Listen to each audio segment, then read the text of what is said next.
Good morning students. मैं प्रदीप कुमार आपको mechanical second year mechanical final year में जो सब्जेक्ट होता है सीएनसी एंड ऑटोमेशन, ठीक है, उसी में मैं आज एक टॉपिक लेके आया हूँ, फ्लेक्सिबल मैन्युफैक्चरिंग सिस्टम, या इन शॉर्ट बोलते हैं इसको एफएमएस, और हिंदी में क्या बोलते हैं इसको, नम्य उत्पादन निकाय। ठीक है, क्या बोलते हैं, नम्य उत्पादन निकाय, यानी फ्लेक्सिबल मैन्युफैक्चरिंग सिस्टम। तो आइए देखते हैं क्या होता है फ्लेक्सिबल मैन्युफैक्चरिंग सिस्टम। जैसा कि हम आप लोगों को सेकेंड ईयर में भी बता चुके थे, ये टॉपिक था आपका ऑटोकैड में। ठीक है, ऑटोकैड में शायद आप लोगों को बताए थे। ठीक है, नहीं है तो फिर भी हम देख लेते हैं। ठीक है, तो इसमें क्या होता है, देखो ये यहाँ पे डिफिनीशन दी गई है, नम्य उत्पादन निकाय। ठीक है, नम्य उत्पादन निकाय मशीन टूल, सामान्यतः एनसी एवं सीएनसी टूल का एक ऐसा समूह है जो ऑटोमेटिक मटेरियल हैंडलिंग निकाय तथा भंडारण निकाय को से आंतरिक रूप से जुड़ा होता है।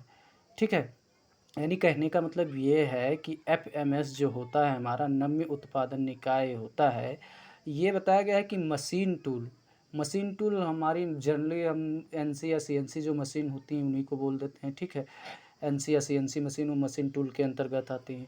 ठीक है, तो मशीन टूल यानी एनसी या फिर सीएनसी का एक ऐसा समूह होता है जो ऑटोमेटिक मटेरियल हैंडलिंग निकाय तथा भंडारण निकाय से आंतरिक रूप से जुड़ा होता है। यानी मशीन जो टूल्स होते हैं हमारे, वो मटेरियल हैंडलिंग और जो हमारा भंडारण निकाय होता है उसमें क्या होते हैं, ऑटोमेटिकली वो क्या होते हैं, कनेक्ट होते हैं। ठीक है, तो इसी निकाय को हम क्या बोलते हैं, ऐसे ही सिस्टम को हम क्या बोलते हैं, एफएमएस बोलते हैं, यानी फ्लेक्सिबल मैन्युफैक्चरिंग सिस्टम, यानी फ्लेक्सिबल मैन्युफैक्चरिंग सिस्टम। कहने का मतलब ये हो गया कि हमारा एक ऐसा सिस्टम जिसमें क्या हो, मशीन टूल और उसके साथ साथ मटेरियल हैंडलिंग सिस्टम और क्या हो, भंडारण सिस्टम।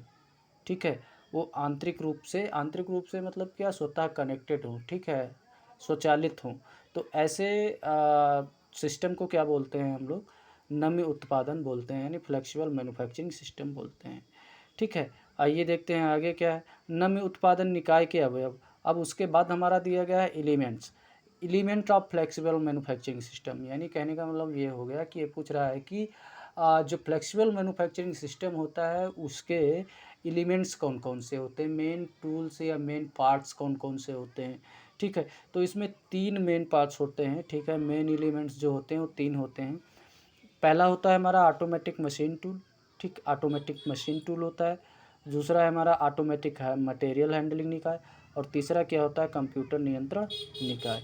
ठीक है, और दूसरी चीज़ ये भी होता है, ये भी समझ लीजिए एफएमएस में कि ये आपका जो एफएमएस सिस्टम होता है, फ्लेक्सिबल मैन्युफैक्चरिंग सिस्टम जो होता है, इसमें क्या होता है, जो कंट्रोल किया जाता है वो कंप्यूटर के थ्रू क्या किया जाता है, एक सेंट्रल कंप्यूटर होता है, उसके थ्रू क्या करते हैं, इसको कंट्रोल करते हैं। ठीक है, तो ये इसमें जो मेन एलिमेंट्स हैं एफएमएस के 3 हैं। ठीक है, ये हो गया automatic machine tool, automatic material handling निकाय, और क्या हो गया, कंप्यूटर नियंत्रण निकाय। ठीक है, उसके बाद हम देखते हैं, एक ये आपका फिगर दिखाया गया है। ठीक है, एक फिगर दिखाया गया है ये। ठीक है, ये आपका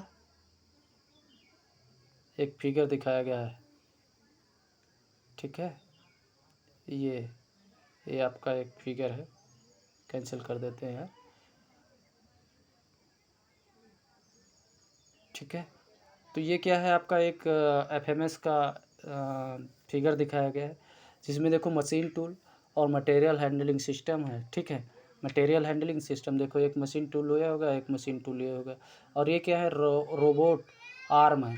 ठीक है, जो मटेरियल को क्या करते हैं, हैंडल करते हैं। ठीक है, रोबोट्स वगैरह क्या करते हैं, मटेरियल को हैंडल करते हैं, मतलब एक जगह से दूसरे स्थान पे ले जाते हैं, दूसरे स्थान से तीसरे स्थान पे ले जाते हैं, मतलब मटेरियल हैंडलिंग का काम करते हैं। कहने का मतलब ये एक स्थान से दूसरे स्थान को भी करते हैं, या फिर इनको हम भंडारण गृह जो होते हैं हमारे, उनमें इन्हीं के थ्रू हम क्या करते हैं, स्टोर भी करवाते हैं।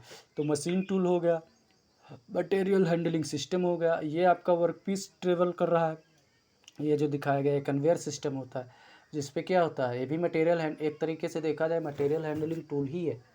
कन्वेयर सिस्टम क्या है, एक मटेरियल हैंडलिंग सिस्टम है। ठीक है, मटेरियल हैंडलिंग सिस्टम है जिस पे क्या होता है, जो मटेरियल होता है हमारा एक स्थान से दूसरे स्थान पे जाता है। ठीक, रोबोट क्या करते हैं, एक स्थान से दूसरे स्थान पे उसको ले जाते हैं, और ये क्या होते हैं, स्वचालित होते हैं दोनों ही, चाहे रोबोट हो चाहे आपका कन्वेयर सिस्टम हो जो नीचे दिखाया गया है। ठीक है, तो ये क्या है, एक मटेरियल हैंडलिंग सिस्टम है। ठीक है, तो एफएमएस में ये यही फिगर मेन हुआ ना, कि उसमें क्या हुआ, मशीन टूल हो गए, और आपका क्या हो गया, क्या होता है, मटेरियल हैंडलिंग टूल हो गए। ठीक है, मशीन टूल हो गए और मटेरियल हैंडलिंग टूल हो गए। ठीक, जो कि क्या करते हैं, मटेरियल को एक स्थान से दूसरे स्थान पे ला जाते हैं, उसको स्टोरेज भी करते हैं, और इन सब का जो कंट्रोल होता है वो किसके थ्रू होता है, एक सेंट्रल प्रोसेसर होता है हमारा, कंप्यूटर होता है, उसके थ्रू इसका क्या करते हैं, कंट्रोल करते हैं। ठीक है, उसके बाद हमारा क्या है, एफएमएस के लाभ एवं हानियाँ। ठीक है, तो हम देखते हैं कि एफएमएस के लाभ व हानियाँ कौन कौन से होते हैं। देखो, सबसे पहले हम देखते हैं एफएमएस के लाभ, जिसमें पहला पॉइंट दिखाया गया है, वो लिखा है तीव्र होता है था, एक पार्ट से दूसरे पार्ट में परिवर्तन कम लागत में संभव होता है। तीव्र होता है मतलब क्या है कि प्रोसेस हमारा जो भी मैन्युफैक्चरिंग का प्रोसेस होता है वो क्या होता है, फास्टली होता है। ठीक है, साथ साथ इसके साथ में क्या है, तथा एक पार्ट से दूसरे पार्ट में परिवर्तन कम लागत में संभव हो। और जो एफएमएस सिस्टम होता है उसमें ये मतलब एक बहुत ही इम्पोर्टेंट गुण होता है कि एक पार्ट से हम दूसरे पार्ट में उसको परिवर्तित कर सकते हैं। मान लीजिए कि हमारे कोई एक एफएमएस सिस्टम है, एफएमएस सिस्टम में एक जैसे ड्रिलिंग मशीन भी लगी है, बोरिंग भी मशीन लगी, कटिंग मशीन भी लगी हुई है। ठीक है, तो अगर जो हम बोरिंग कर रहे हैं और ज़रूरत पड़ती है तो हम उसको ऑटोमेटिकली हम क्या कर सकते हैं, उसको ड्रिल मशीन पे क्या कर सकते हैं, सेट कर सकते हैं। ठीक है, तो वही बता रहा है कि जो प्रोडक्शन होता है तीव्र होता है, तथा एक पार्ट से दूसरे पार्ट में हम परिवर्तन कम लागत समय में कर सकते हैं। ऐसा संभव है क्योंकि क्या होता है, ऑटोमेटिक सिस्टम होता है। जब ऑटोमेटिक सिस्टम होगा तो जितना टाइम यानी टूल को चेंज करने में लगता है वो सेव होगा हमारे पास, तो हमारा जो प्रोसेस होगा या मैन्युफैक्चरिंग जो भी होगी वो तीव्र तो होगी ही। ठीक है, दूसरा पॉइंट क्या कह रहा है, मानव श्रम लागत में कमी आती है। ठीक है, उसके साथ साथ एफएमएस में क्या होता है, क्योंकि ये जो होता है आपका ये ऑटोमेटिक होता है। एफएमएस सिस्टम क्या होता है, स्वचालित सिस्टम होता है। इसमें जो होते हैं ऑटोमेटिक मशीन्स लगी होती है, इसलिए श्रम में जो लागत आती है, जो मैन पावर में लागत आती है वो कम हो जाती है, क्योंकि 10 लोगों का काम एक मशीन कर देती है। ठीक है, तो देखा जाए तो श्रम लागत में भी कमी होती है। उसके साथ साथ क्या होता है, तीसरा पॉइंट, भंडारण में कमी आती है, और भंडारण में भी कमी होती है। अगर स्वचालित हमारे हैं मशीन्स हैं, ठीक है, एफएमएस सिस्टम में, ठीक है, जितना मटेरियल हमारा प्रोड्यूस हुआ उतना हम उसको बाहर सेंड कर दे रहे हैं। ठीक है, तो भंडारण में भी कमी आती है। ऑटोमेटिक होने के कारण गुणवत्ता उच्च होती है। ठीक है, साथ साथ जो हमारे जो प्रोड्यूस होगा, प्रोडक्ट जो प्रोड्यूस होगा उसकी क्वालिटी क्या होगी, अच्छी होगी, क्योंकि उसमें बिना मानव के, क्योंकि ये स्वचालित सिस्टम होते हैं। ठीक है, बिना मानव के हस्तक्षेप वो स्वतः कार्य करती हैं, तो जाहिर सी बात है कि जो भी प्रोडक्ट हमारा प्रोड्यूस होगा उसकी क्वालिटी होगी। ठीक है, क्वालिटी अच्छी होगी। फिर आउटपुट या यूनिट लागत कम होती है। ठीक है, आउटपुट या यूनिट लागत कम होती है, इससे मतलब क्या हुआ, आउटपुट यानी जो हमारा प्रोडक्ट बन के प्रोड्यूस होते हैं। ठीक है, तो उनकी प्रति जो प्रोडक्ट कास्ट आती है, ये प्रोडक्ट जो कास्ट आती है वो मिनिमम आती है। ठीक ठीक है, क्योंकि ये जो सिस्टम होता है हमारा एफएमएस सिस्टम जो होता है वो जनरली हम बैच प्रोडक्शन के लिए यूज़ करते हैं। एक साथ कई कई प्रोडक्ट हम क्या करते हैं, बनाते हैं। ठीक है, पूंजी की बचत अधिक होने लगती है। साथ ही साथ क्या होता है, नेक्स्ट जो पॉइंट है वो कह रहा है कि पूंजी की बचत अधिक होने लगती है, क्योंकि मानव श्रम जो मानव पे हमारा जो खर्चा होता था, मानव त्रुटियाँ जो होती थी, गलतियाँ जो मानव से हो जाती थी, पुनः कार्य गलतियाँ हो गई तो उसको दोबारा करना पड़ता था, या रिपेयर पे भी जो खर्च आता था, या रिजेक्शन जो हो जाता था, हमारा मटेरियल ख़राब हो गया तो उसका रिजेक्शन भी होता था, उन सब में क्या होती है, कमी आती है। तो ये कुछ पॉइंट थे जिससे क्या हो गया है हमारा एफएमएस मतलब एफएमएस के कुछ लाभ हैं। ठीक है, उसके बाद एफएमएस की हानियाँ। ठीक है, तो पहला पॉइंट इसमें क्या दिया गया है, प्रारंभिक लागत उच्च होती, तो ऑटोमेटिक मशीन होने के कारण इसमें क्या होती है, जो इनिशियल कास्ट होती है, जो हमारी स्टार्टअप कास्ट होती है वो क्या होती है, अधिक होती है, क्योंकि सभी इसमें प्योरली ये क्या होता है, मशीन्स पे होता है तो बहुत मतलब मशीन्स की आवश्यकता पड़ती है, ठीक है। दूसरा पॉइंट क्या है, अनुरक्षण लागत उच्च होती है। जो हमारा रखरखाव होता है, मशीन्स की जो रखरखाव होती है वो भी क्या हो जाती है, हाई हो जाती है। अनुरक्षण क्या होता है, रखरखाव होता है।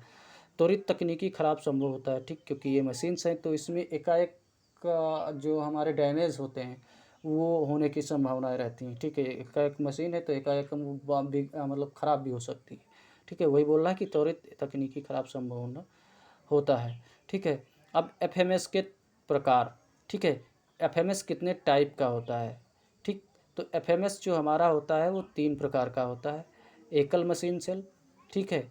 दूसरा होता है नम्य उत्पादन सेल और तीसरा होता है नम्य उत्पादन निकाय यानी फ्लेक्सिबल मैन्युफैक्चरिंग सिस्टम, ठीक है। तो आज के लिए इतना ही। टाइप हम आपको अगले वीडियो में बताएंगे, ठीक है। एफएमएस के जो टाइप है उनका विस्तृत जो है वो हम आपको नेक्स्ट वीडियो में बताएंगे। Thank you class.